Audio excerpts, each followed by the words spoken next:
یوه زنانه وه د هغې نوم دی حضرت حمنه رضی الله تعالی عنها او دا د مصعب ابن عمر رضی الله تعالی بیبي وه ما چې درته وسوي که نه دا د نبي اسلام همشکل صحابي و نو دې دغلته غزوه احد کې شهید شو ته دا بیبي را روانه ده نو په لاره کې ورته چا ووي وی پلار دې شهید شوی دی دی وی انا لله و انا الیه راجعون دویم ورته چا خبر وکړو چې لږه مخکې راله که نه وی ماما دې شهید شوی دی دی بیا وی انا لله و انا الیه چې لږه مخکې راله نو چا ورته خبر ورکړو وی ستا خاوند مصعب ابن عمر هم شهید شوی دی نو دغلته دا لږه کېناسته او ډېر زیات یې وژړل ډېر یې وژړل یاره دا غم خو اوس د برداشت نه بار دی ما خو چې پلار مې شهید شو رور مې شهید شو ماما مې شهید شو دا غم مې به راسره خاوند اوچتوي ځکه خاوند هغه خاوند دی که نه چې د ښځې سره په غم کې سات ورکوي ښځې ته چې د هر طرفه غم میلاوېږي که نه نو دا وایي ای به زما د سر سهاره شته دی زما سړی شته دی دا پرې ډاډه وي خاوند هغه خاوند دی چې کو هغې ته هر څومره تکلیف رسي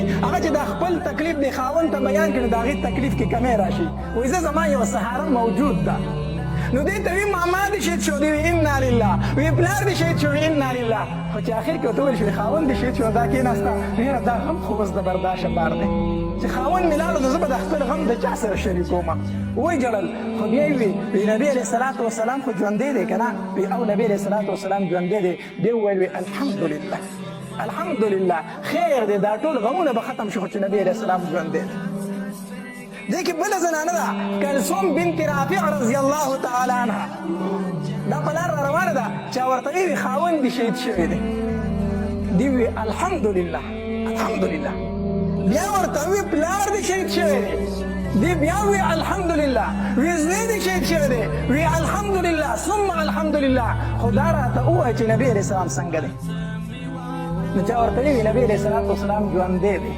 وی ما ته وښیه چې په سترګو مې لیدلی نه زما زړه ته تسلي نه راځي ځکه خبر دا خور شوی چې نبي علیه السلام شهید شوی دی ما ته نبي علیه الصلات وسلام وښیه نو چې دا نبي علیه الصلات وسلام له بوستې شو مخامخ ورته ودرېده وی د الله پاکه پیغمبره چې ته مې ولیدې ټول غمونه مې ختم شو دا د زنانو د نبي علیه الصلات وسلام سره مینه محبت و په دې غزا کې د نبي علیه الصلات وسلام تر حمزه رضی الله تعالی ډېر په بېدردۍ سره شهید شو تاسو ما په تېر جمعه کې ویلي چې حمزه رضی الله تعالی عنه د هغې تور حبشي غلام د لاسه شهید شوی و چې کوم ته هندي ویلي وی تا کو دی شهید کو ځکه حمزه رضی الله تعالی په غزوه بدر کې د هندي پلار عتبه مردار کړی و وی کو دا حمزه ته ملکو زما د دې په بدر کې زما د طرف نه ته آزاد یې نو دې حبشي غلام حمزه رضی الله تعالی په دې نوم کې په نیزه باندې و شهید کو نو دا هنده چې راغله که نه حمزه رضی الله تعالی عنه ولیدو نو چاړه یې راواغستله چاړه یې راواغسته د هغه نه یې دا پوزه مبارکه کټ کړه غوږونه یې ترې کټ کړو شونډې یې ترې کټ کړې او دا سینه حمزه رضی الله عنه له وشلوله او دا اینه یې ترې راویستله او داسې چکونه یې پرې لګول چکونه د دې په خوله کې هغه وانښته بیا یې راسکول هم نه شو تېره یې کړه تېره یې کړله او بیا یې یو تار وي ما له راوړی تار یې راوړو او دا اعضا دای په تار کې وبهرول او غاړې ته ور واچوله په ګډا شروع شوه ګډېدله نن زما ارمان شروع شو نو حمزه رضی الله تعالی ډېر په بېدردۍ سره شهید شو ډېر په بېدردۍ سره نو د ده خور را روانه وه صفیه رضی الله تعالی عنها نو چې صفیه رضی الله تعالی را روانه وه که نه نو نبي علیه الصلات وسلام زبیره مور دې منع که چې رور له ګورې را نه شي مور دې منع که رور له را نه شي ځکه که رور یې ولیدو نو رور یې د لیدلو نه دی صفیه منع که چې را نه شي نو زبیر رضی الله تعالی لاړو مور ته یې مورې مخکې به نه ځي نو صفیه رضی الله تعالی ډېره چاکه ښځه وه چې دا ځای په دې سینه کې اوس ورته ورته وکړئ لرې شو تاسو وکړئ چې ما منع کوئ ما ته مې خپل رور وښیه ما ته خپل رور حمزه وښیه دې سیټ ته وو چې ورته ویې کړو د دو درشه غاړې واز وکړو وی مورې نبي علیه السلام فرمایي چې صفیه مخکې مه راپرېږدئ صفیه رضی الله عنها په ځای ودرېده وی ښه وی لاړ شه زما وراره ته وایه زما وراره ته وایه چې صفیې ته پته ده چې د هغې د رور سره څه شوي دي هغې ته پته ده خو زه خپل رور لیدل غواړم زه جړاګانې نه کوم وراره ته ووایه چې ما له اجازت راکړي نبي علیه صلات وسلام ته راغی زبیر زما مور اجازت غواړي هغه وایي چې زه جړا فریاد نه کوم نبي علیه صلات وسلام وفرمایي صفیې ته وایي چې راشه چې راغله حمزه رضی الله تعالی ته داسې ودرېدله او داسې ګیر چاپېره وکتل او په تیزه یې وي نن به خلک وایي چې صفیه خپل رور ویني دا به چغې وایي دا به ژړا کوي دا به فریاد کوي وی زه چغې او فریاد نه کوم زه په خپل رور باندې فخر کوم چې الله او د الله رسول رضا کو زه پې فخر فخر کوم زه جړا نه کوم. نبی علیه السلام چې راغی داسې حمزه رضی الله تعالی ته ودرېده که نه نو د سترګو مبارکو نه یې اوښکې روانې شوې. دا زړه مې وایي چې په دې ډاګه دې داسې پرېږدم او دا مارغان دې وتښتئ او د قیامت په ورځ ته د مارغانو د ججورو نه راضي او الله په دربار کې ودرېږي. خو څه وکړمه زما ترور صفیه به خفه شي، ستا د خور فکر نه راځي هغه به خفه شي، ځکه دې دفن کومه. او په ژړا شو نبي علیه السلام زما د تره سره ډېر زیات ظلم شوی دی، ډېر زیات ظلم شوی دی. صحابه کرامو ډېرې عجیبه عجیبه قربانۍ ورکړې وې. دوه صحابه کرام دي، سعد بن ابي وقاص رضی الله عنه او عبدالله بن جحش رضی الله عنه.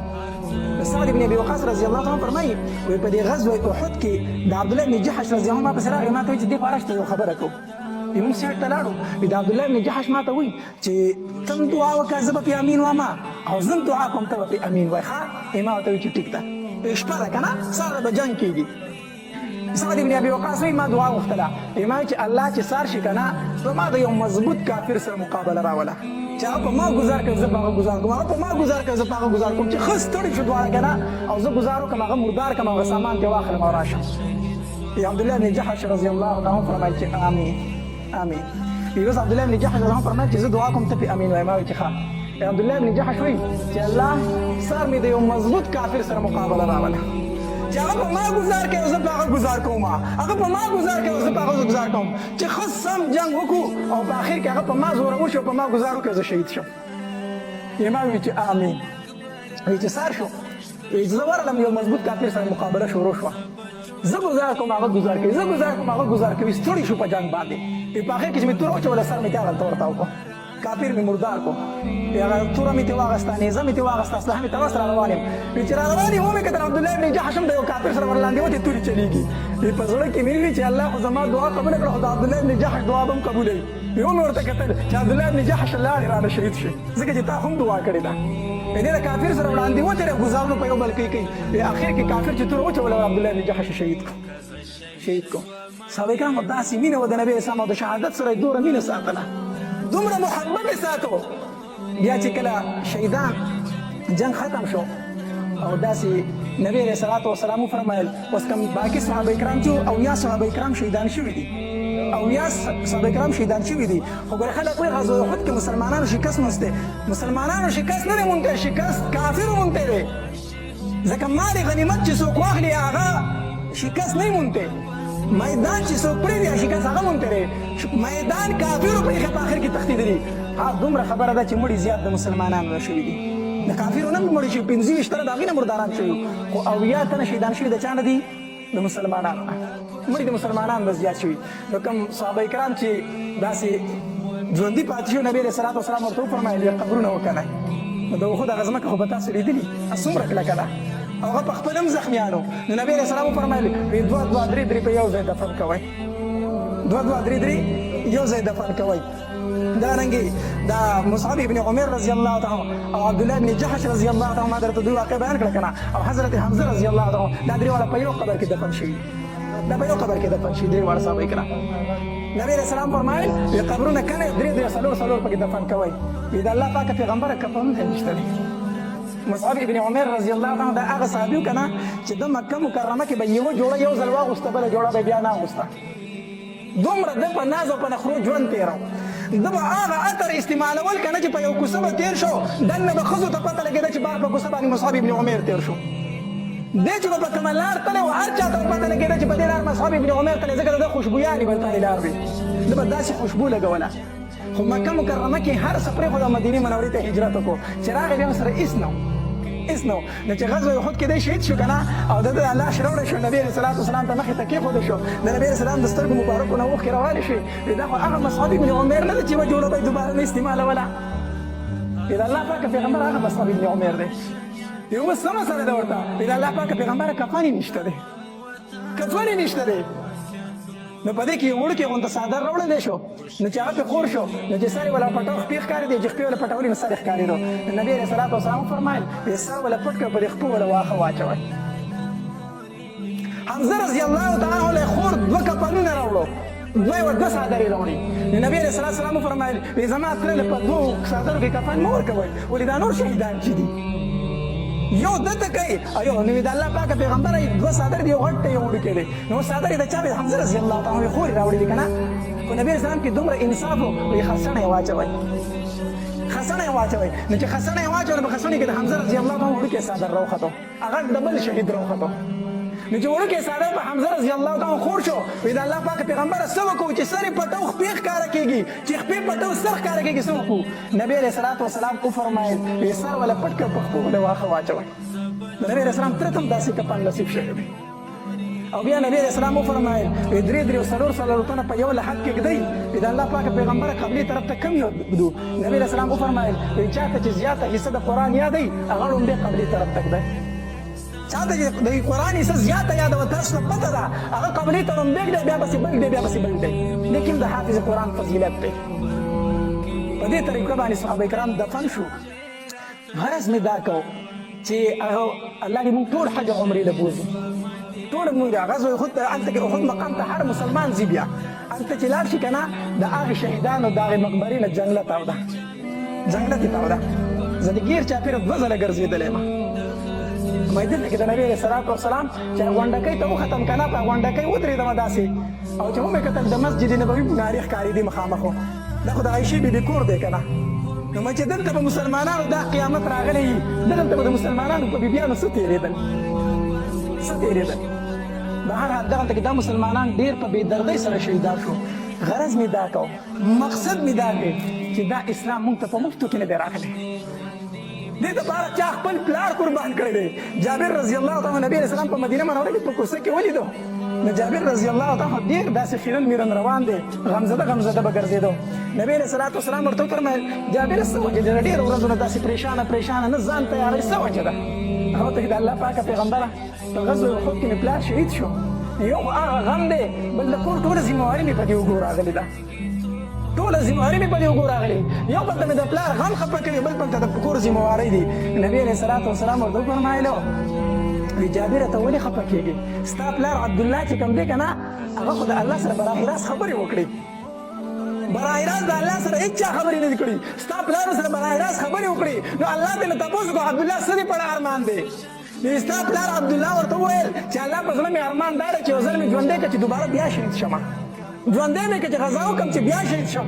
وی الله تبارک وتعالی ورته وفرمایل چې دنیا ته خو دوباره تله نشته دی که نه، بل ارمان یاد کړه به دې پوره کړم، خو دوباره دنیا ته واپس تلو نشته دی. الله حنظله رضی الله تعالی عنہ د میدان نه چې اوچت شو نو د ویښتو نه اوبه څاڅي. نبی علیه السلام مخې ته کېښودی چې نو ویښته یې لانده دي، اوبه ترې نه څاڅي. نو نبی علیه السلام وفرمایل وایي زه ګورم چې حنظله رضی الله تعالی عنہ فرشتې غسل ورکوي. دا ولې څه چل دی؟ نور خو هم ډېر صحابه کرام دي هغوی له فرشتې غسل نه ورکوي، دله خو فرشتې غسل ورکوي ځکه هغه د ویښتو نه اوبه څاڅي.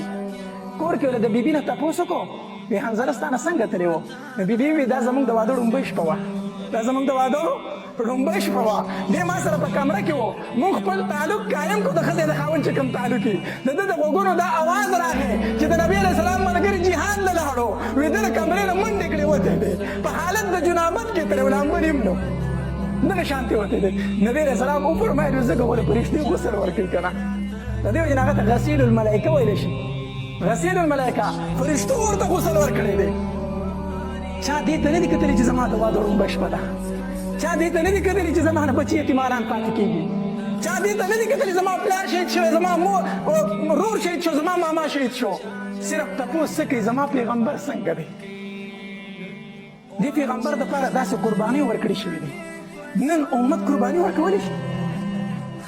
نن زه هغې زنانه چې هغې مې پلار رور ماما قربان کړی په نبي علیه السلام، زه هغې زنانه ته هم ته پرده وکړه. وایي دا ما سره ظلم کوي، ما ته وایي چې پرده وکړه. وایي زما نه زما ازادي اخلي. زه ورته هم ته اواز کوي چې زه د فاطمې لور یم. فاطمې وایي زما جنازه د شپې اوچته کوي، زما په لاس باندې کجورو څانګې ورتاوې کوي چې چاته پته ونه لګي چې د نبي علیه السلام لور غټه ده کونړۍ ده. ته نوم د فاطمې اخلي، ګرځي سرتور سر په بازارونو کې. زه درته وایم دې ایمان دې اسلام دپاره د صحابه کرامو څومره قربانۍ ورکړي. زه تا ته وایم سود مه کوه ګناه ده، کنځل مه کوه ګناه ده، چغلي مه کوه ګناه ده، ګیره مه خړیه ګناه ده، جامې د انګریزانو په شان مه جوړوه ګناه ده. تا باندې اثر نه کوي، تا ته دا مخې ته ودرېږي نه، ته وایي دا هسې خبرې دي. کاش چې موږ د نبی علیه السلام او د صحابه کرامو د تاریخ نه خبر شو. افسوس په دې خبره دی. جنازې له چې لاړ شو خپه په دې شو، شپې نه تازه جامد کړی وي، سهار له مړ کفن کې مخ پروت وي، ګیرک په مخ باندې ري، فرشتې ترې تپوس کوي د چا په دین باندې، د چا امتي؟ وایي د رسول الله امتي ما. فرشتې چې شکل ته ګوري او خبرې ته ګوري وایي دروغجنې. دعوه دا کوي د رسول الله امتي ما، نو شکل دې ولې د رسول الله په شان نه دی؟ د افسوس مقام دی که نه دی؟ د افسوس خبره ده که نه ده؟ زه چې تاسو ته د نبي علیه السلام دا سیرت بیانوم، نور هېڅ مقصد مې نشته دی. مقصد مې دا دی چې موږ د نبي علیه السلام ژوند په خپل ژوند کې راولو، د نبی علیه السلام زندګي په خپله زندګۍ کې راولو، موږ سره د خپل ایمان او د اسلام قدر پیدا شي. ذلیل په دې یو چې د خپل نبی علیه السلام نوم مبارک نه راځي، د هغه د سیرت نه یو خبر. الله تبارک وتعالی د عمل کولو توفیق راکړي.